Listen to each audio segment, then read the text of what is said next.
Hello, everyone, and welcome to the PMO Virtual Summit. We've got an exciting guest here with us today. It's a pleasure to invite and have Alyce Reopelle all the way from Dallas, Texas. Hi, Alyce. How are you? I'm doing well. How are you doing this evening?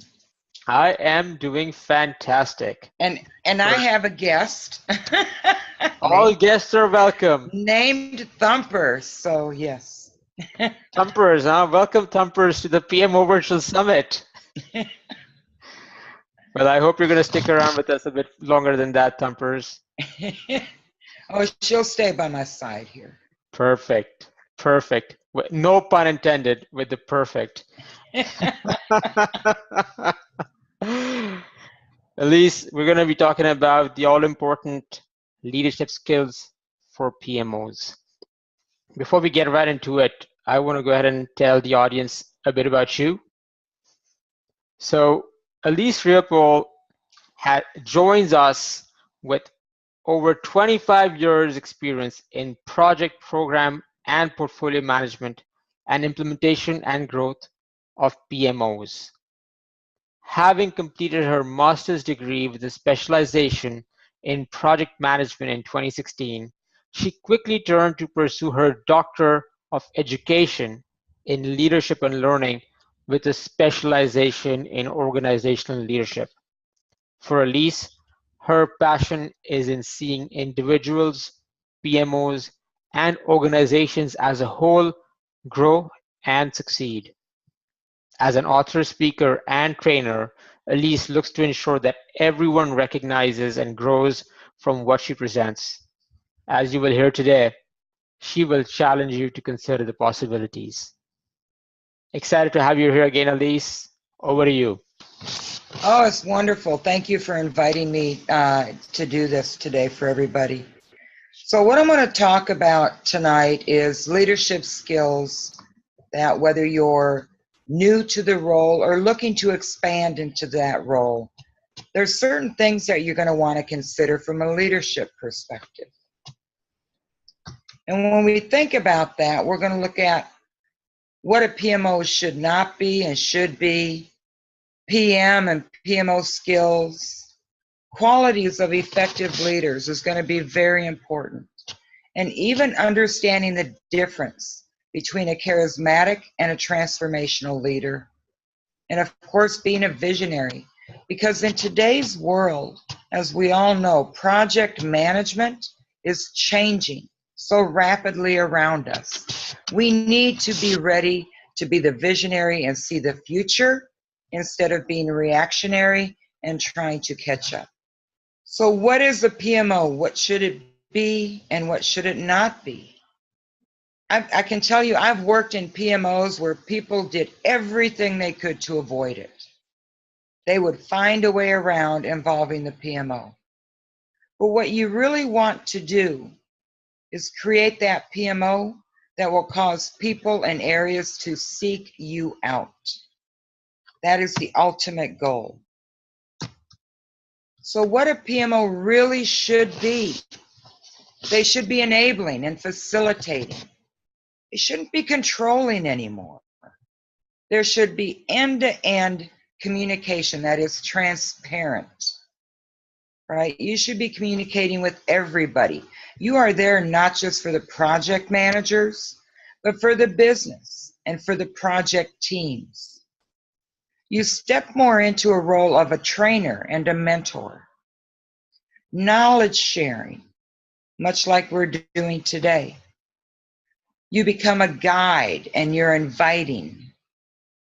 Collaborative, you work together. You are often seen as the point of escalation, whether it be from the project teams trying to get another team to help them out, or whether it be from maybe a support team not getting what they need from a project team. You need to be there for both sides. You're that intermediate person, the safe zone. But above all, you need to be versatile and flexible. You should not be anymore controlling, hoarders of knowledge. Share everything you can. You're only going to get stronger if you're stronger together. Don't be closed-minded. Don't stay behind a locked door. Get out there, visit, not just the project teams, but everybody involved. And it's no longer for IT. And I'm going to use my current example of the instance I've been through the past year. I joined an organization where this is what their PMO was like 2 years ago. About 8 months after that, they made me the product owner. They were also going through an agile transformation. So imagine, they didn't even know what a PMO should look like then in that respect. What I started to introduce was the new approach. We started enabling teams and empowering teams, right? Part of Agile. We made sure that that communication was there. We have training going on every other week on some cases and every month on other tools. We hold knowledge sharing sessions every month. We work with different departments to actually hold these that are open to the entire IT division and business.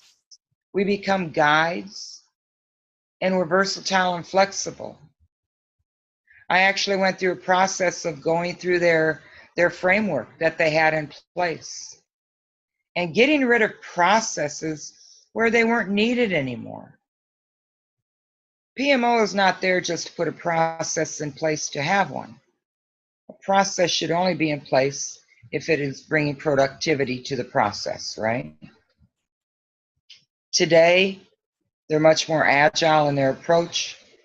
We have areas before that literally did everything they could to avoid the PMO, now coming to us. The business came to us asking, we want in. And they have manufacturing facilities around the country. They are also now coming to us saying, we want in. So if you're still in the what I call the old mode, and you haven't made that change yet to a modern PMO where you're an enabler and you're empowering, think about those changes, right? And what that could mean. Be open-minded and be ready to make changes and be the change champion. When you think about skills, there are a lot of them that we learn as a project manager, right? Communication is supposed to be our number one skill. But there are other skills also that you're going to need that you may not have had the opportunity to either learn or grow into in a PM role. And we're going to talk about a few of those. Traditional skills as a PM are communication, of course, and leadership and planning, time management and risk management, teamwork, right? Financial management, and even a little bit of negotiation in there, right? Because sometimes if they come up with a whole list of new requirements or your scope changes, you've got to talk to them, maybe have that critical conversation around, well, what maybe can we put on hold? But when you look at agile skills, now that brings in more, right? So if you were always a traditional PM, as an agile skill, you get more into being a facilitator. You've hopefully been through some kind of Scrum or Agile training. More organizational skills, more soft skills, technical familiarity. You become more of a teacher and a coach, right? They have Agile coaches. And you're even involved more sometimes in conflict facilitation. All of these are skills too, whether it's Agile coaches, project, program, portfolio managers, right? But PMO goes beyond that. And I'll go through this list, but here's how I relate it. When I went through my master's course, I started in my late 40s.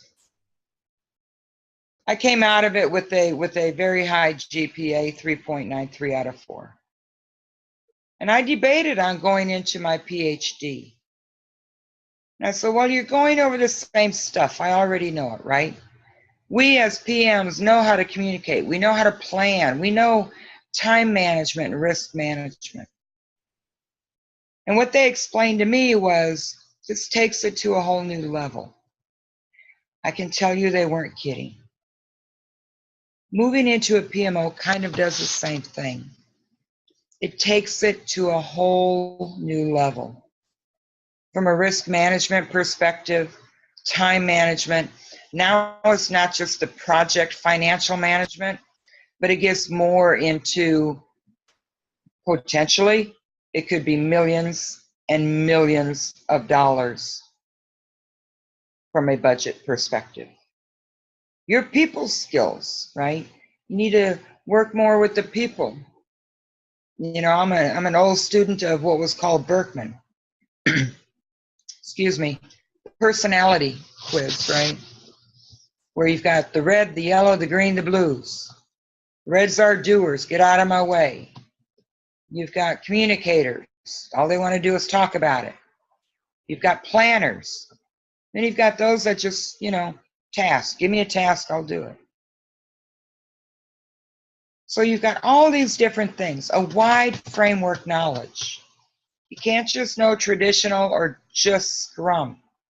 And that's what I mean by open-minded. You've got to be able to go in and have at least a high-level understanding of other frameworks, whether it be Crystal, Six Sigma, Extreme Programming, DSDM. There's so many out there. So when I got my Agile certification, I actually went for Agile Master.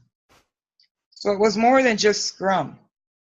It covered some of those that I mentioned as well as more. You need to be really good from a strategy perspective. And that ties into visionary. The role I'm in right now, when they started going through that Agile transformation, they had no idea what a PMO would look like. You've got to be able to strategize with your organization and come up with that vision. Have that idea. Infuse entrepreneurship, if you will, and think different ways that the same thing can be done, just like you do in a project plan. Conflict facilitation is going to be even more prevalent in your role. Resource management, right? Emotional intelligence. You're going to have more people coming to you that are angry than you ever had before. And you're going to become people coming to you for so much help than you've ever had before. From a legal and compliance and regulation perspective, as a person in the PMO, you've got to have at least, again, a very good understanding of different regulations that could impact your organization. And I'm not talking just SOX, right? You've got the different levels of PII. There's 3 levels to consider for PII. You've got PCI, right? You've got HIPAA. So there may be specific regulations depending on your industry. A previous company I worked for was they transferred money, right? They would go to stores, pick up money, and they would take it to their branches. Their customers were banks. So every branch had to follow banking regulations. So there were even more regulations in place. So you've got to be ready to think about regulation at a local, state, federal, and global level, depending on the level of your PMO. You've also got to have a wide range of tool knowledge, right? Not just from traditional, but from all aspects. From traditional, I mean, you've got Microsoft Project Online, you've got PlanView, right? You've got Clarity, and you've got many others. On the Agile side, you've got Rally, you've got Jira, which is a big one, right? Those integrate more with Confluence. So depending on the framework, the direction the organization wants to go, the maturity level they want to reach, each of those tools will provide something different. And to have that knowledge to understand where they can leverage and gain the best benefit is also helpful. So it goes deeper than what you may have experienced in project management. But there's also qualities that they look for. So when you think about leadership, we all hear, empowerment, leading change, right? You've heard me say that word already. Sharing a vision. All of these are going to become important as you become a leader in the PMO. Even if you're not the leader over the PMO or the product owner, as I am right now, that PMO role is there to inspire project managers, like we all were once, right? And to help those teams get empowered, and they become your change champions. They become your best supporters. So you're going to see some hopefully funny pictures here. And this is what I've learned over the years, and of course in my current doctoral studies. These are qualities of an effective leader. And I put these pictures in here of me. Yeah, my hair was blonde then. Of what it takes. You've got to stay true to your convictions. You've got to be trustworthy above everything else. You've got to be very self-aware. So that ties into emotional intelligence. You've got to be aware of your emotions inside, because you can impact more people than you ever have before. Got to be adaptable. You've got to have the utmost belief in everybody else, because there's going to be a lot of people you meet that will not believe in themselves. But you also have to hold others accountable. We're not doing them a favor if we just keep doing it for them, right? We even learned that as PMs. Be the spark for passion, and this is where this picture comes out. Be optimistic. Involve people. Have great stories. I infuse stories just like I am today with you in every one of my, whether they're formal or informal mentoring sessions.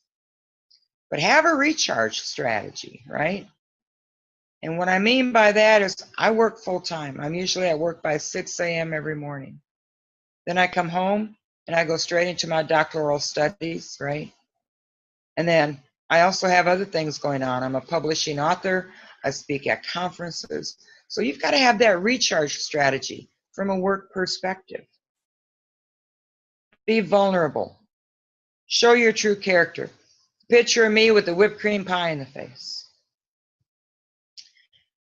I was the lead of what we call top down at my employer. And what I did every month is I worked with other directors and managers. And we made sure that we did something fun for all of our employees, because we wanted to show them how much we appreciated them. So one month, we had like a little fair out in the parking lot. And we also were raising money for charity.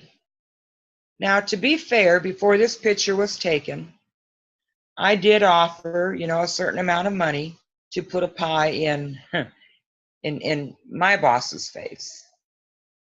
Well, she turned around and offered more to repay the favor. Of course, by that time, they ran out of the nice little covers where my clothes wouldn't get, covered in whipped cream.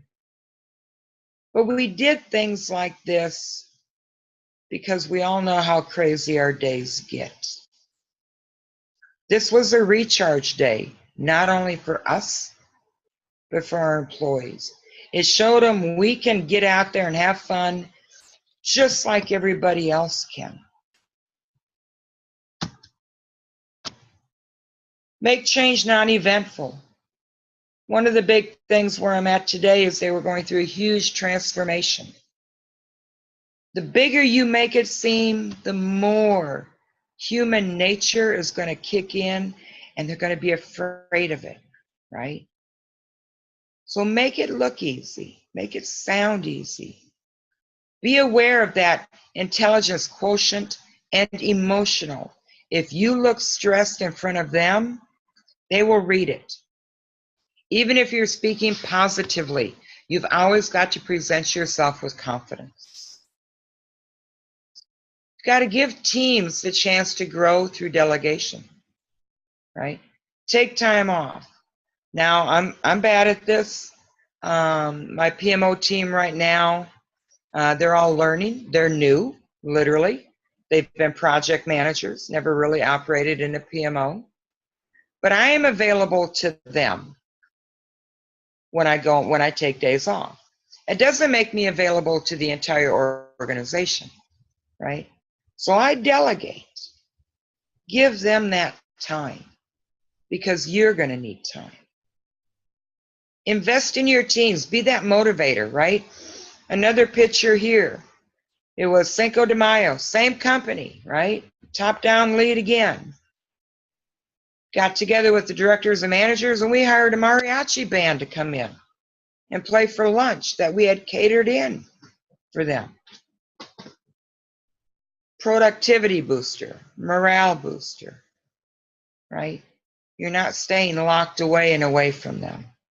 People are going to come to you with different views, some positive and some negative.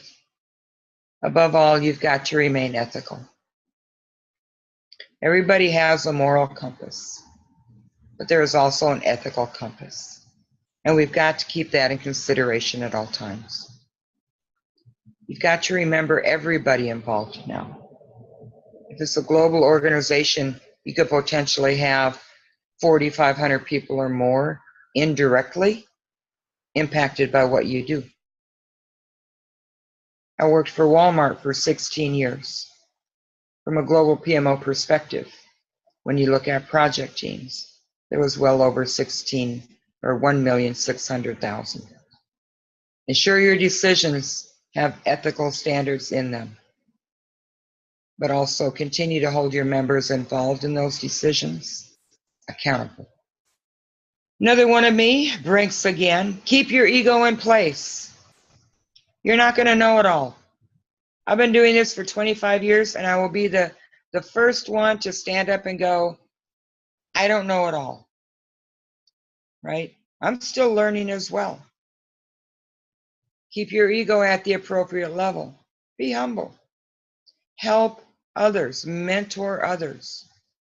Avoid directing others, right? When they come to you, ask them, well, what do you think you should do? Right? Give them that opportunity, not only to be heard, but to provide input. You might learn something. Teach them to fish. This is where they're going to find success, right? Any dysfunctional habits, keep them in check, right? I'm normally an extremely direct communicator. I have a Marine Corps background. I was in the military at the age of 17. So for me, I had to really work on my interpersonal skills of not being so much a direct communicator all the time.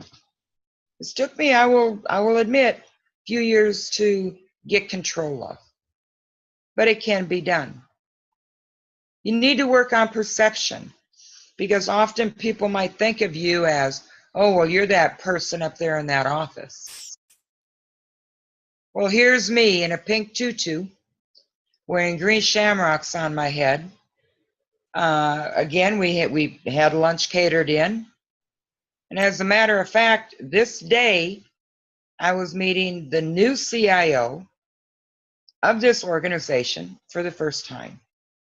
So imagine the impression that I gave to him on day one.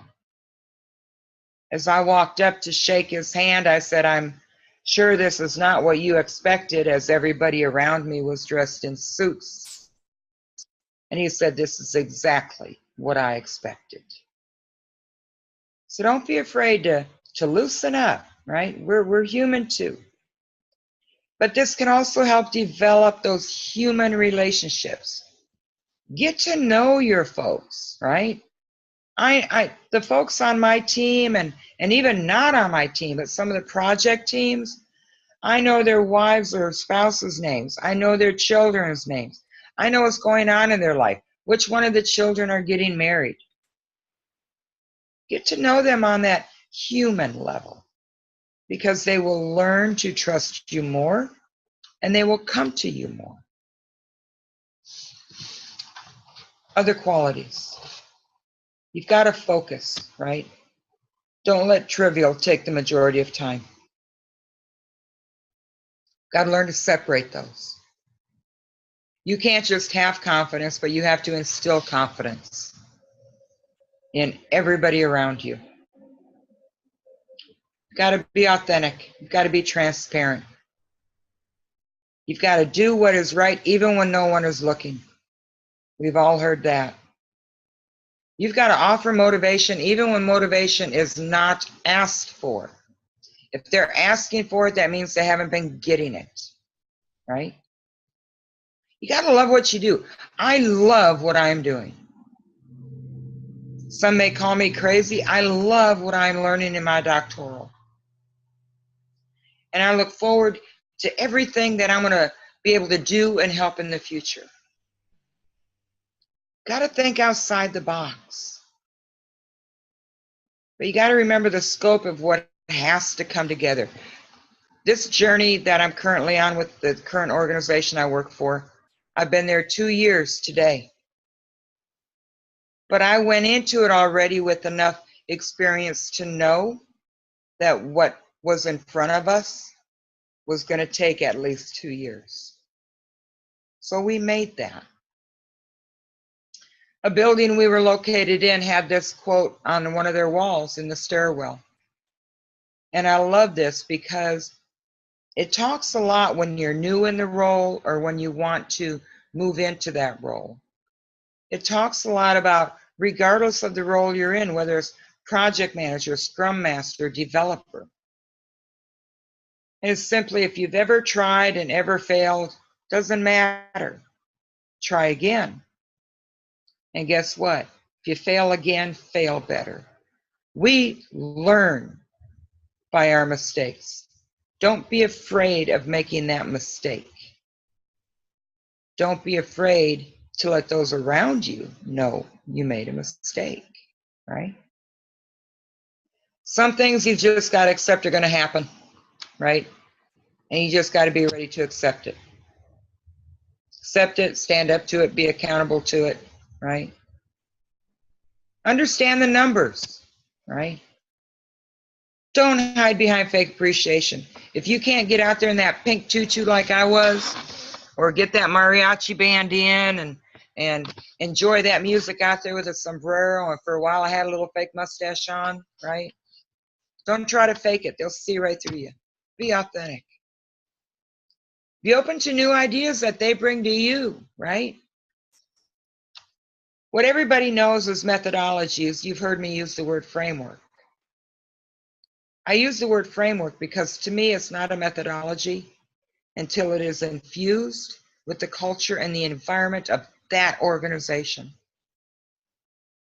So one of the things I started introducing 8-9 years back in PMOs was, this is just a template. It's an idea to start with. It doesn't mean you have to follow it by the book.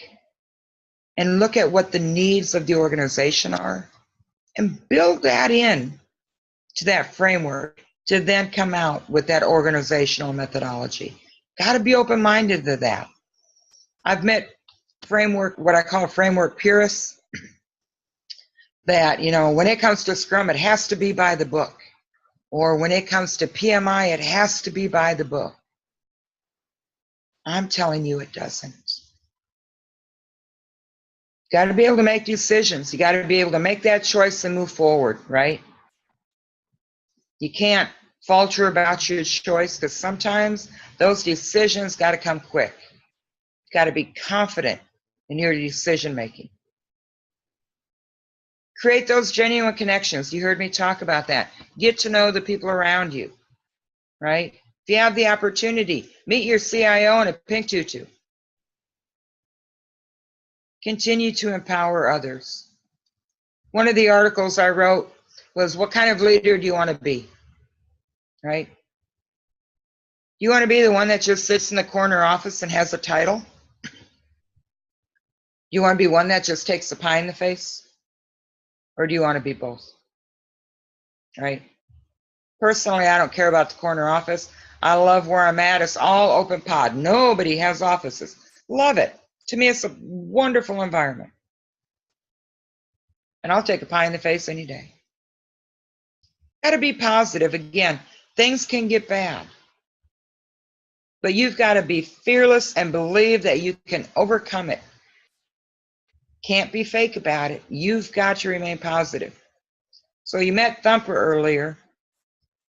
You know, there's times where I can't talk about it with anybody, what may have happened or what I've heard. So I come home and I talk to Thumper. And when I need to let that negativity out, I do it completely away from work, completely away from anybody associated with work. Got to be generous. Build all of those other people around you up. If they're not growing together, you're going to have the hare and the tortoise race. You're going to have some people moving forward and others asking, why are they being left behind? Grow as a group. Grow as one team. Never give up, right? Be able to identify what's really important. We talked about that. Don't let the trivial things bother you. Know what is important and act on those. Understand everybody knows your expectations, but make sure you are seeking their feedback, their thoughts, and their ideas. Remember, we don't know it all. Be accountable, but be restless. Never stay status quo. That comes with being strategic and a visionary, right? What is the PMO going to look like 3 years from now?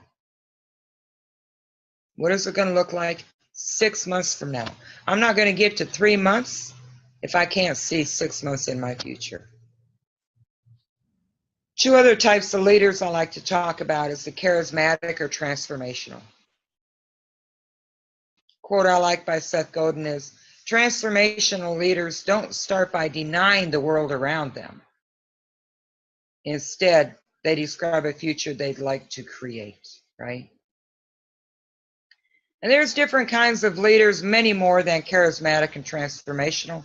But in a PMO, these two characteristics are very important because you are in a transformational position.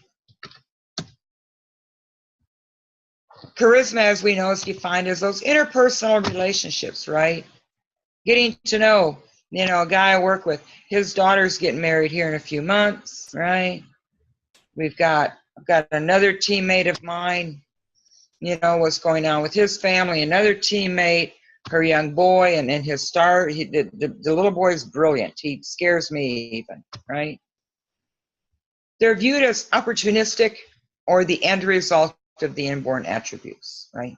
So you can be viewed in a negative light. You've got to be careful of that, right? If you're charismatic, then you just worry more about people liking you. I can tell you, if that is what you're looking for, this is not the role for you. You've got to be the leader that does not just exhibit dependence, right? You've got to have the qualities. You can't count on that crisis or your charisma to carry you through these things all the time. Charismatic leaders, though, they will have followers that are inspired, right? So you want to take traits of a charismatic leader and transformational, and you'll end up combining them. Charismatic leaders often need unconditional acceptance.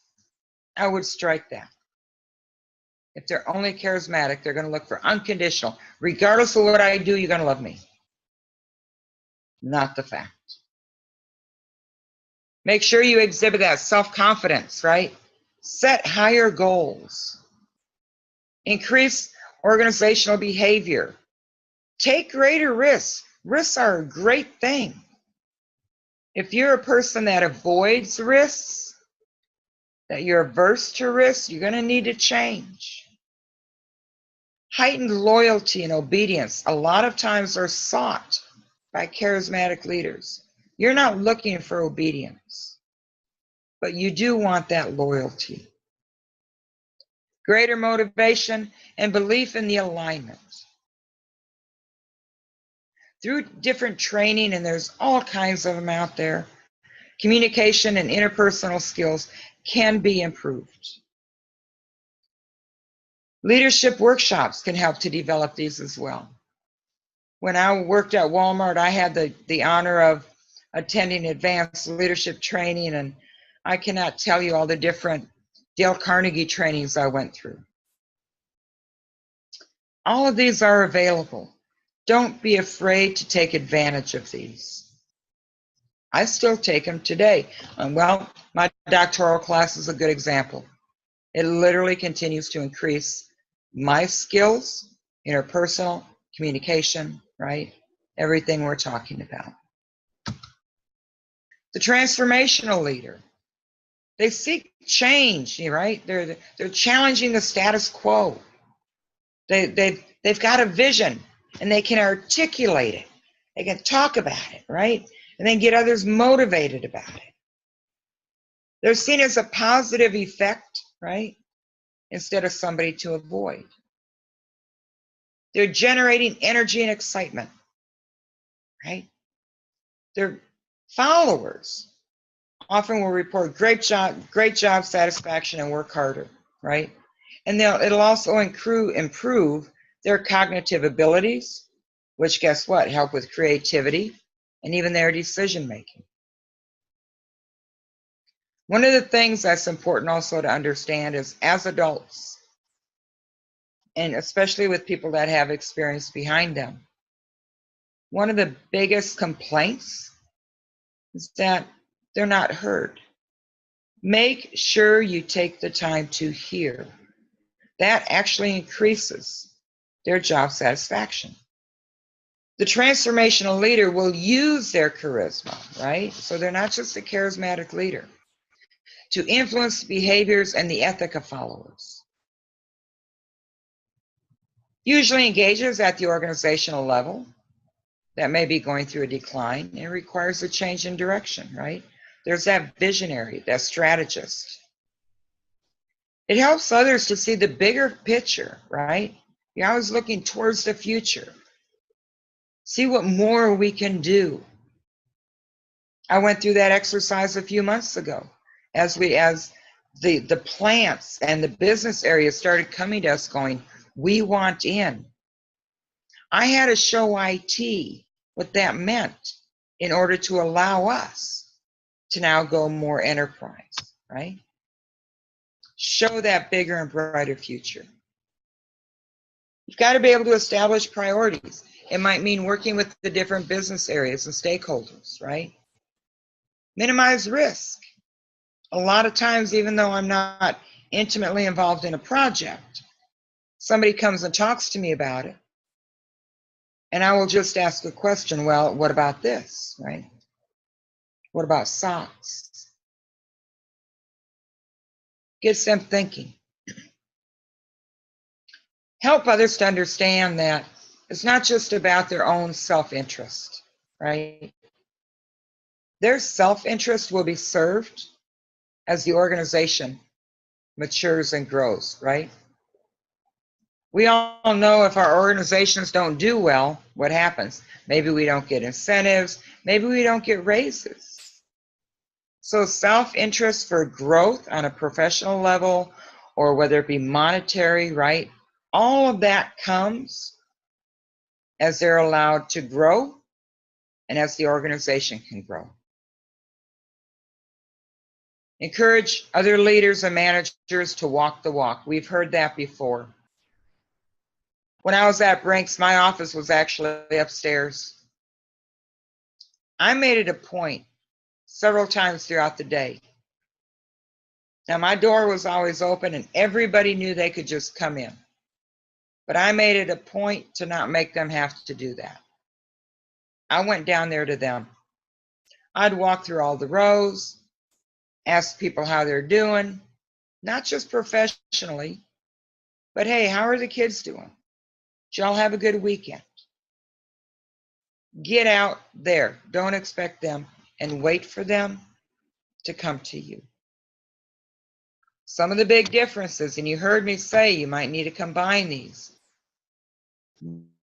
Transformational leaders are charismatic.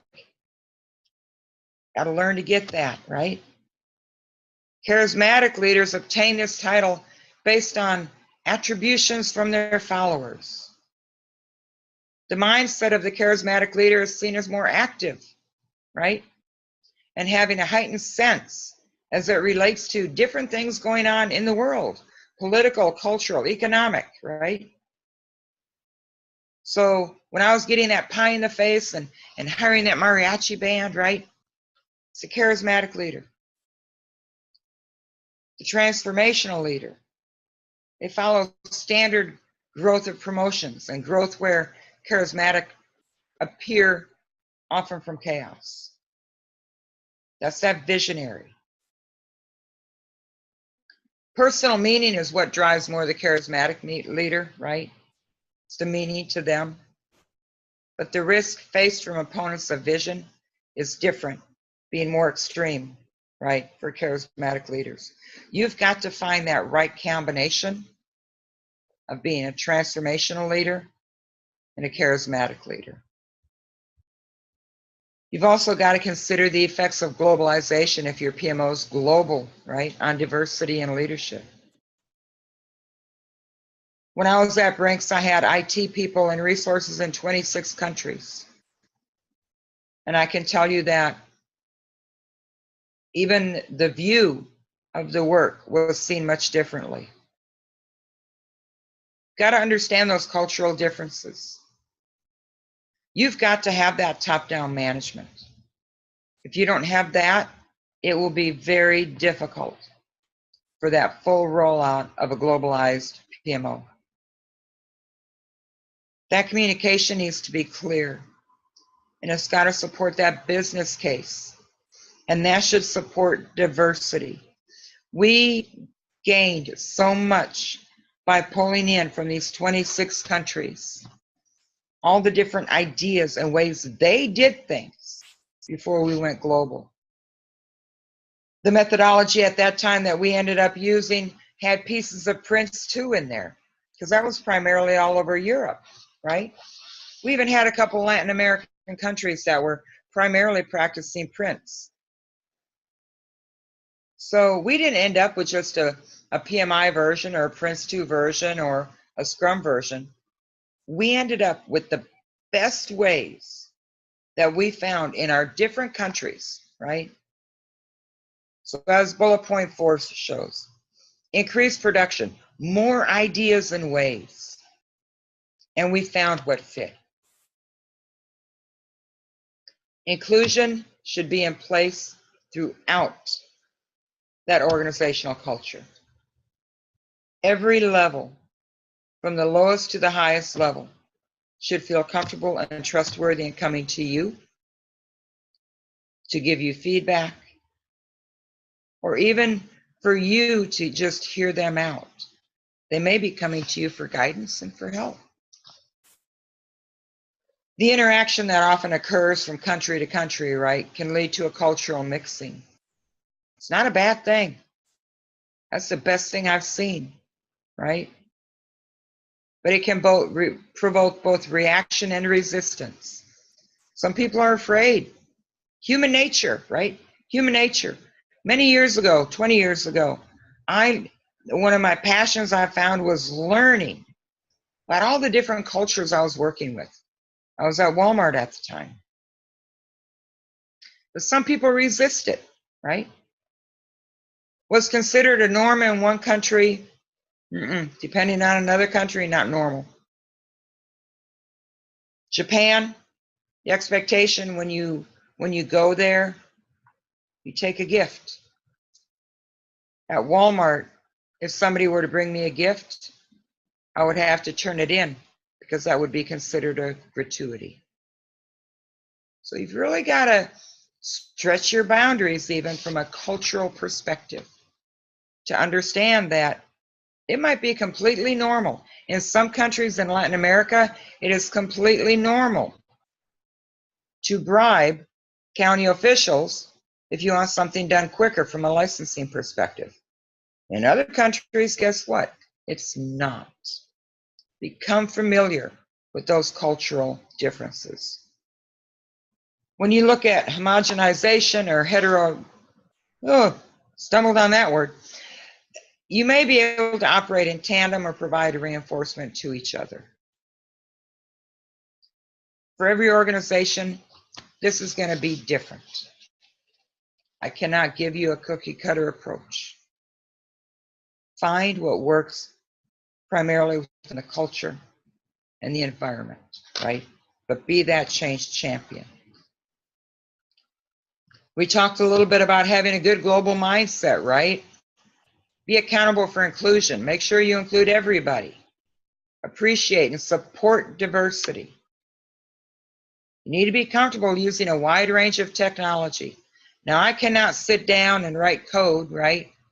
But I can sit down with a SQL developer app and write SQL queries against a database, right? I can take Microsoft Project Online or Clarity from either an end user or a technical perspective and tell you what's inherent to the tools, how we can develop it better, right? Be comfortable using multiple types of technology. Make sure you continue to build relationships and partnerships and alliances. They are important, even more important as a leader. When you have teams that are global geographically, don't let that stop you from having face-to-face, right? Skype works. Hold those audio video meetings with them.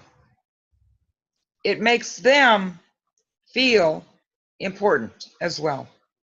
When I would be meeting with India, okay, I might get up a little early, right? But they were my team too. I needed to be able to respect all time zones. And so I would make sure that I took the time, right? So usually what we do is in working with them, they'd find a happy time for them. So it wasn't like 2 a.m. in the morning for me. And we'd plan it earlier. So I was in earlier. They stayed a little later. Got to be ready to do that. Don't let geographic location stop you from collaborating, right? So just imagine. You've got to be the visionary. It's vital to ensuring that that PMO is going to stay ahead of the curve. In case you don't know, there's actually a study out right now to try to name hybrids a new methodology, right? Don't stop learning. Understand what's going out there, not just in the PMI world, but in the Prince 2 world, and in all the different frameworks of Agile, Lean, Six Sigma, you name it. You've got to stay ahead of that curve because you never know the direction the organization may need to take in the future, and it's better to be ahead of the curve than behind that curve. I hope this has been helpful. That would conclude my presentation. Alyce, thank you so much. That was insightful, entertaining. It was the pink tutu, wasn't it? It was the pink tutu. Pink tutu versus the pie in the face. Yeah. It was a tough call. It was a tough call, but it was so real and practical. Thank you so much for sharing your experiences and opening up with our audience and sharing all that you've learned throughout your career about leadership. I'm very happy to do it. Very happy to do it. Alyce, needless to say, definitely have a few questions. Bring it on.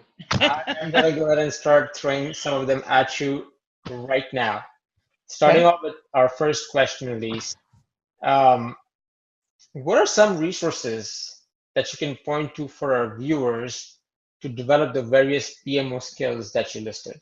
Well, I mean, there's all kinds of courses out there on the internet. I mean, literally, what I would do is look at what I'm going to call reputable recommendations. LinkedIn actually, when you go out there, they've got some great training direction. But look for, when I look at project management, you know, you can find training anywhere.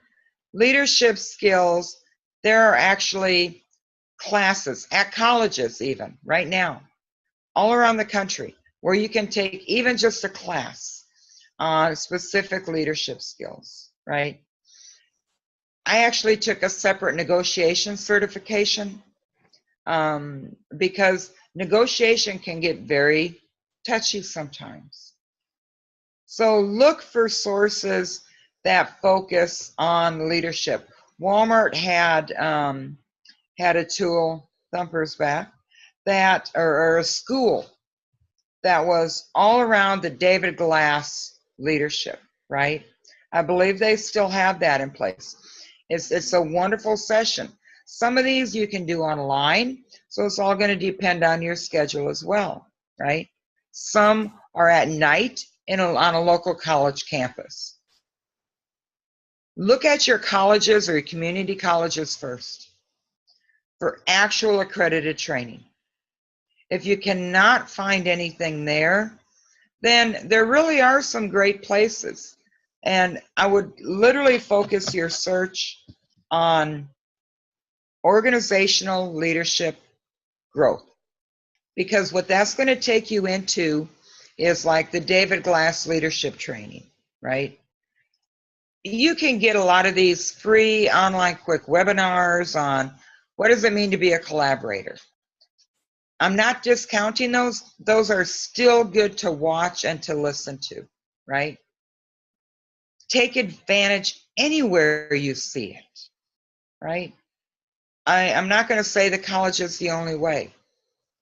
I've been to some that, yeah, I probably wouldn't recommend, but I still got something out of them, right? Even if it was when I facilitated training, I'm not going to do it that way. I still got something out of them. So don't limit yourself. If it's online and you can take it and watch it in an hour, do it. If you can go to a class, I would highly recommend it. Dale Carnegie has some amazing leadership courses, right? Look at it. See if they're in your area or when they're coming to your area. Leadership skills are hard to just learn, right? You can learn in a book, but you've got to practice it to really learn it. So it has to be a conscious effort, number one.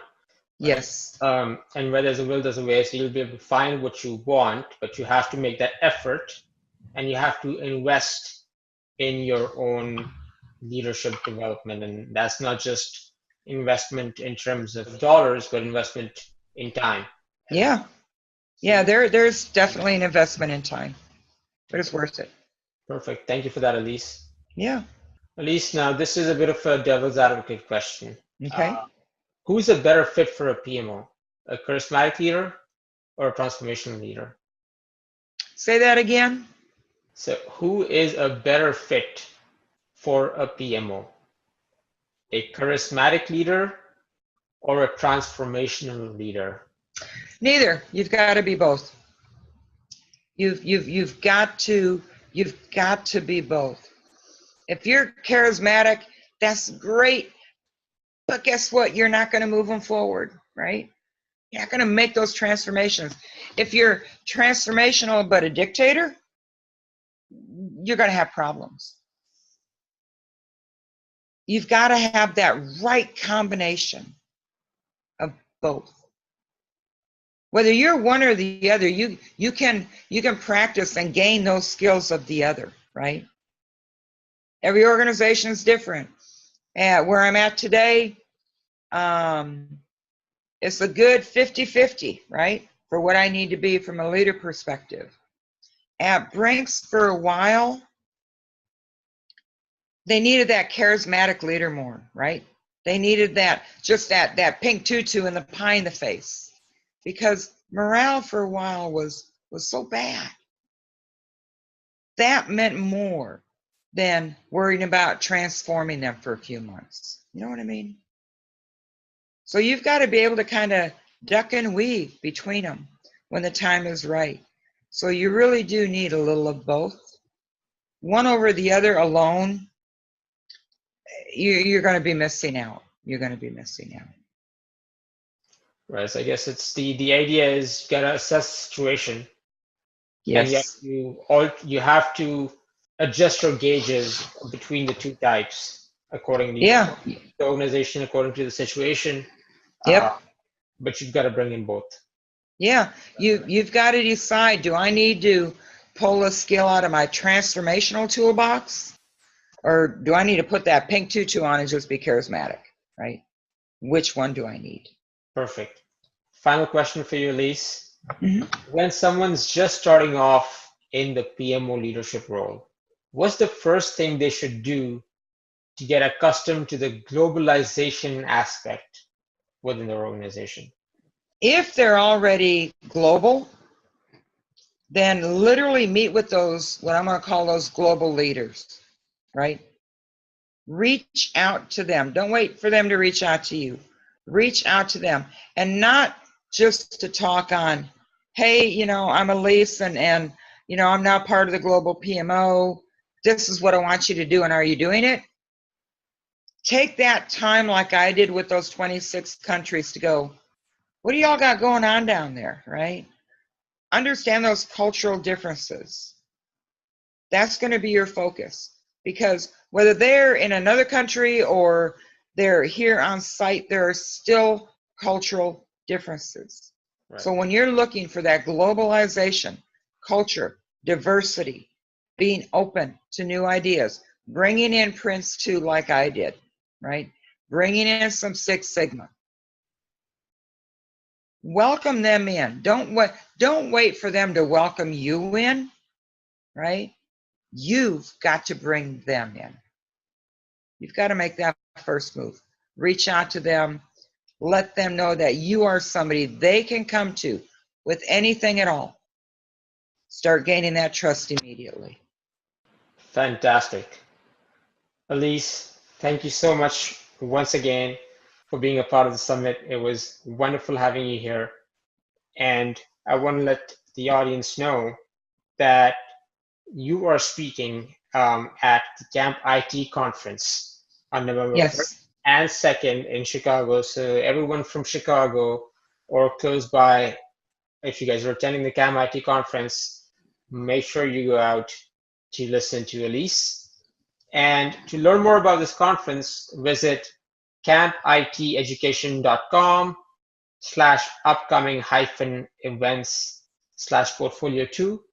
And of course, to see more of what Alyce does, her articles, and everything else that she provides, visit her site at alycemreopelle.com. That's ALYCEMREOPELLE.com. Thanks once again, Alyce. Have a good one. It was a pleasure. Thank you all very much.